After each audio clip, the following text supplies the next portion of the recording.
Doctor චන්ද්‍ර ජයසූරිය. අදත් මම මේ කම්පෙත්ත ගැනම කතා කරන්න හිතුවා. මේ කෑල්ලේ කනේ තියෙන්නේ හැම මේ පාලේ කාටිලේජය. කාටිලේජය මොනම හේතුවක් නිසාවත් සිදුරු කරන්න එපා. මොකද මේකට රුධිර සැපීමක් නැහැ. පැසෙව්වොත් ඇඹරිලා විකෘතියක් එනවා. ඒක හදන්න කිසිම වෛද්‍යවරයෙකුට ප්ලාස්ටික් ශල්‍ය වෛද්‍යවරයෙකුටත් බෑ. ඒක නිසා ලස්සන වෙන්න කරාබු දානවා නම් මේ කෑල්ලේ විතරයි. මෙතන දානවා නම් හැම ඇදලා මෙන්න මේ හැම පොඩ්ඩක් සිදුරු කරලා කරාබුවක් දාන්න පුළුවන්. නනේ කම්පෙත්තේ මේ කොටසේ මේ වලගොඩලේ තියෙන කොටසේ තියෙන කාටිලේජය. මෙන්න මේ පැත්ත තමයි හැමෙන් හැදිලා තියෙන්නේ. අපි කරාබු දානවා නම් දාන්න ඕනේ මේ කොටසේ විතරයි. ඒකේ කරාබු දැම්මහම මේක හැම නිසා මේකේ තුවාලේ ඉක්මනින් සනීප වෙනවා. මේකට හොඳ රුධිර සැපයීමක් තියෙනවා මේ කොටසට. කාටිලේජයට හොඳ රුධිර සැපයීමක් නැහැ. කාටිලේජයේ මේ වගේ තැනකින් කන විද්දොත් සමහර අය කන සනීප වෙන්න පුළුවන්. නමුත් බොහෝ වෙලාවට පැසෙව්වොත් එහෙම කාටිලේජය ගොඩාක් රතු වෙලා පැසවලා ගෙඩියක් හැදුනොත් අපිට මේ ගෙඩිය පලන්න වෙන්නත් පුළුවන්. මොකද ඒ හින්දා අපි හැමතිස්සෙම ගෑනු ළමයින්ට කියනවා මේ කෑල්ලේ ඕන තරම් කරාබු දාගන්න. නමුත් මේ කාටිලේජය සිදුරු කරන්න එපා කියලා. මෙතනත් පේනවා කාටිලේජය සිදුරු කරලා තිනවා. මේ දෙකම ඉතාම අවදානම් තත්වයන්.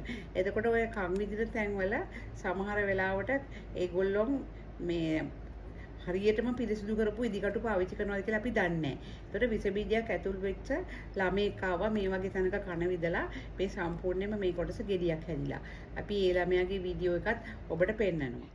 මේ කන විදලා තියෙනවා වැරදි තැනකින් කාටිලේජ් එක කන විදලා තිනවා.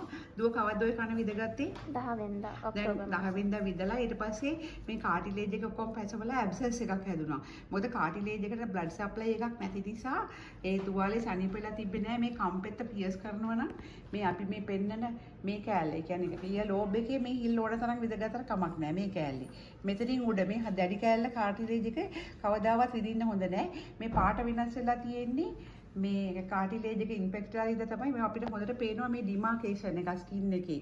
දැන් මෙතනින් උඩට රතු පාටයි මෙතනින් පල්ලෙහාට හැම හොඳයි. ඒතකොට මේ කාටිලේජ් එක ඔක්කොම පැසවලා තියෙන්නේ. දැන් අපිට මෙයාට IV ඉන්ජෙක්ෂන්ස් දෙන්න වෙනවා. මේ IV ඉන්ජෙක්ෂන්ස් දෙන්න වෙනවා දවස් 7ක්. මොකද බ්ලඩ් සප්ලයි එක අඩු හින්දා කනට මෙතන ලොකු ගැටලුවක් තියෙනවා මේ කටින් විතරක් බේත් දෙන එකේ. අපි මෙතන උඩින් සිස්ටර් කන පළපුතන පොඩ්ඩක් පෙන්නන්න. මේ තියෙන්නේ මෙතනින් අපි ගෙඩිය පැලුවා සී නැති කළා. මේ තියෙන්නේ දැන් මෙයා නාලා ඉන්නේ මේ ලොකුවට වලක් තියෙනවා මේ කාටිලේජ් එක පැසවලා තියෙන හින්දා. දැන් මේක අපි අද ඩ්‍රෙසින් කරන්න හදන්නේ. කන සමහර විට පොඩි විකෘතියක් එයි දන්නේ අපි පුළුවන් තරම් උත්සාහ කරනවා ඒක නැවිත් තියෙන විදියට මේ පොඩ්ඩක් කාටිලේජ් එක මෙතන දිය වෙලා තිබුණා. හරිනේ. දැන් ඔබට පේනවා ඇති